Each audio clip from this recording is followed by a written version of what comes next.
So for my portion of the project, I decided to cover the movie The Ballad of Buster Scruggs. It's a new movie, kind of a Western movie on Netflix. It covers 6 short stories.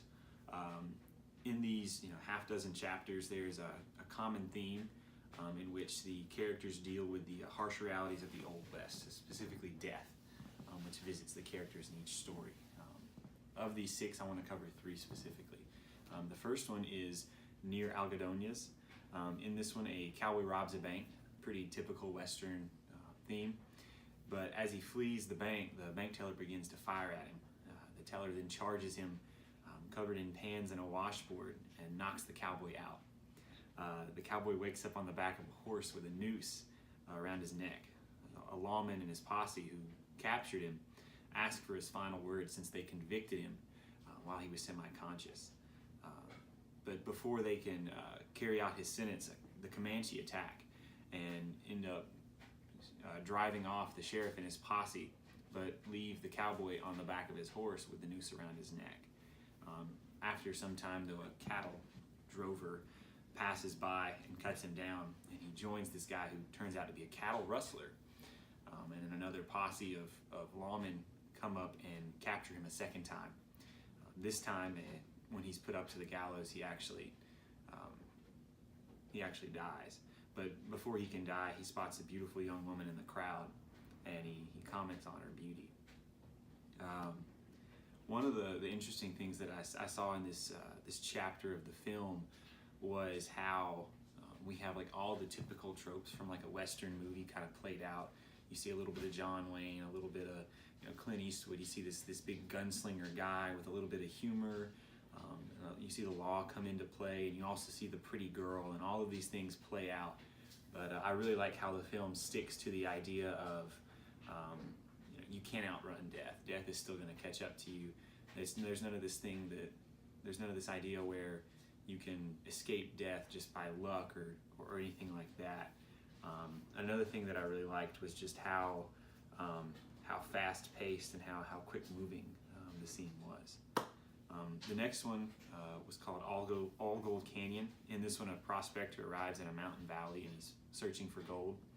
After his first night, he spots a great horned owl in a treetop near the edge of the valley, and he climbs up and he looks in the nest, and there's some eggs, and he goes to take them, but he ends up putting most of them back and only takes one for himself.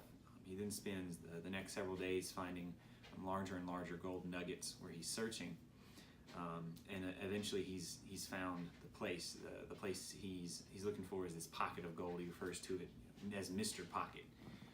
And when he finds this large gold vein, he jumps down and begins digging in it, but all of a sudden a shadow comes over him, and it's this young man who then shoots him in the back. This guy's been following him around, trying to steal this guy's work.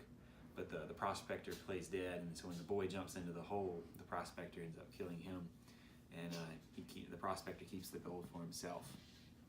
All Gold Canyon was really cool because it really focused on the West as this thing that was unsoiled, and it was very beautiful, and I thought that was really cool. I thought that was very true to the time, but at the same time, it also showed how man came in and was destroying things. I think that this really spoke to a lot of the writers and the ways that people thought at this time, especially with the transcendental thinkers of the time. It really speaks to the frontier spirit of the Old West and the romance of going forth to seek your fortune, that America and its riches were there to be claimed. There's a lot of focus on this idea of the American dream and that anybody can achieve it. But there's also a lot of focus on people stabbing each other in the back and trying to steal from one another rather than earn it for themselves. The last one that I want to look at is the chapter called The Gal Who Got Rattled. In this, a woman and her brother, the woman's name is Alice, and her brother Gilbert, join a wagon train west to Oregon, where they'll start a new life. However, Gilbert dies of cholera shortly after they leave for Oregon, and Alice is left with no money and a bunch of bad contracts because of her brother. But she goes to the people who head up the wagon train, Billy Knapp and Mr. Arthur, and they help her out, especially Knapp. Knapp ultimately proposes to her, and talks about this acreage that he can get through the Homesteader Act, and Alice agrees to his proposal. The following morning, though, Alice goes missing, and when they go out to look for her, they find her, and a bunch of Indians attack. Mr. Arthur hands her a pistol and says, "Hey, if anything goes wrong, I want you to use this on yourself so that you can avoid capture." As the scene progresses, Mr. Arthur ends up fighting off the Indians, but Alice, thinking that he had passed away or he had died, ended up using the pistol on herself, and that was the end of the scene. So this one focused a lot on the idea of the westward expansion, but I really thought it was cool that they referenced the Homesteader Act and some of these pieces that were in play at the time, and so it was very accurate on that sense, but at the same time it was still just a very romanticized version. It made it look like they were crossing the entirety of the Great Plains region in a very short period of time, and so the idea of time was very miscommunicated.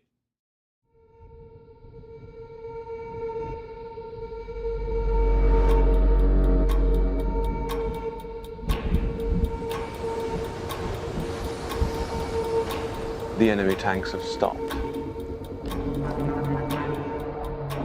Why? Why waste precious tanks when they can pick us off from the air like fish in a barrel?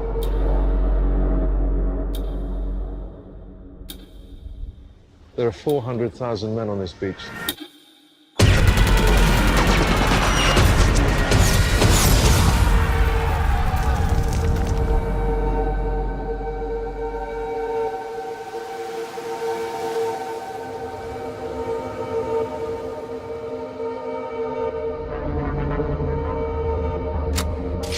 He's coming back round. He's coming back round!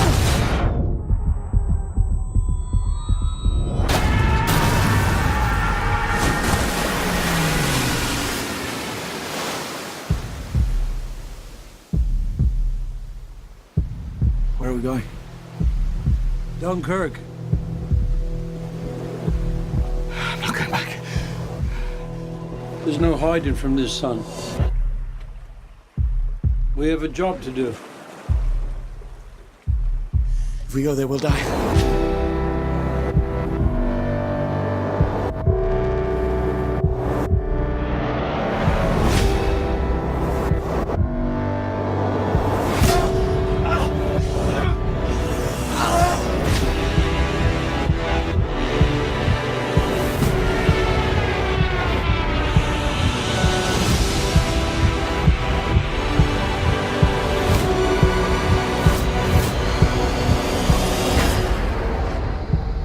You can practically see it from here. What? Home.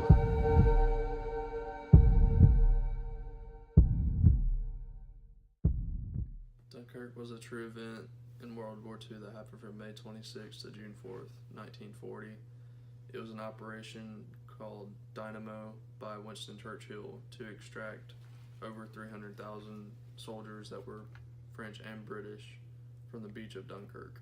Most of the movie was accurate to depict reality, but there were some flaws, inaccuracies that showed that it was definitely different than what really happened.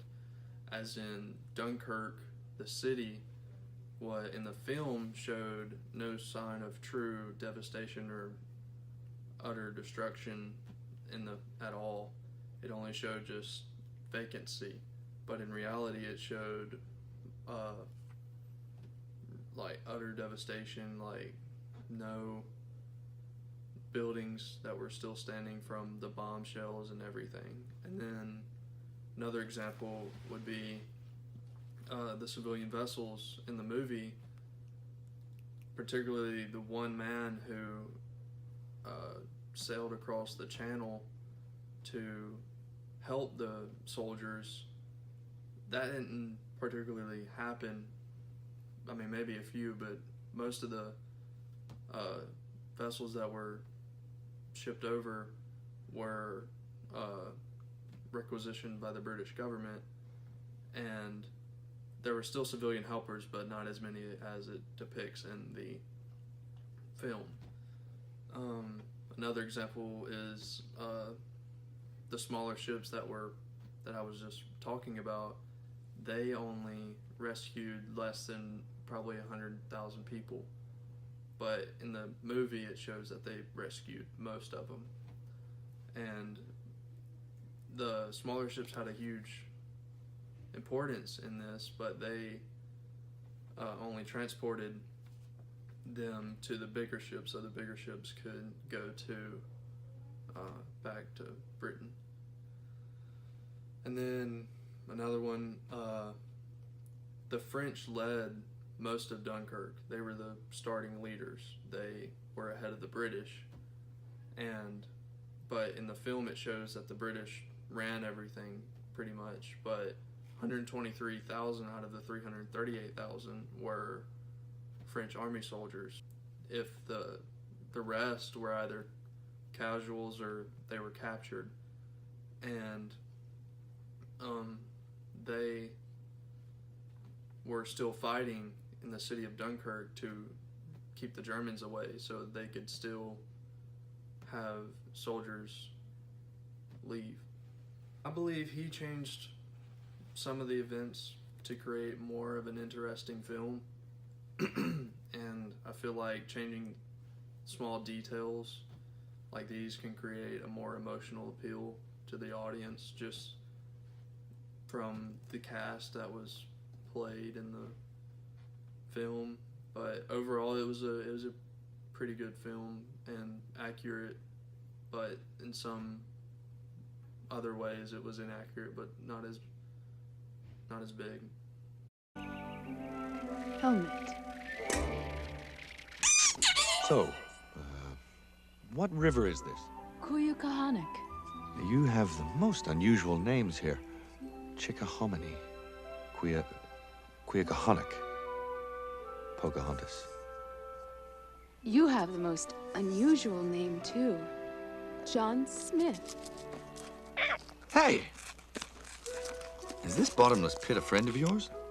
Miko. Well, how do you do, Miko? It's all right. It's just a handshake. Here, let me show you. Nothing's happening. No, I need your hand first.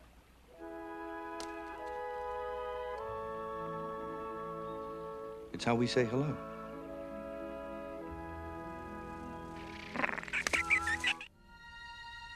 And it is a movie about a Native American girl who meets an English man that came over from England and is settling in the new land, which is what is now the United States. And there was a historical story about Jamestown and it developing, and Pocahontas actually lived in Jamestown, but there were a couple of things that were wrong with the movie, and it did cause a lot of dispute amongst historians when the movie first came out. But one of the inaccuracies is the romance between John Smith and Pocahontas, which is basically the main idea of the whole movie. And but John Smith and Pocahontas did not have romantic relations. Pocahontas was actually probably 10 years old when they met. The second inaccuracy is the one with Kocoa. He actually does not die, and he ends up being Pocahontas' husband. He is not her suitor, but he's actually her husband. The third inaccuracy, Pocahontas, that wasn't really her name. Her name was Amount. I'm not really sure if I'm saying that right, but Pocahontas was more like a nickname. It represented or meant playful and childlike.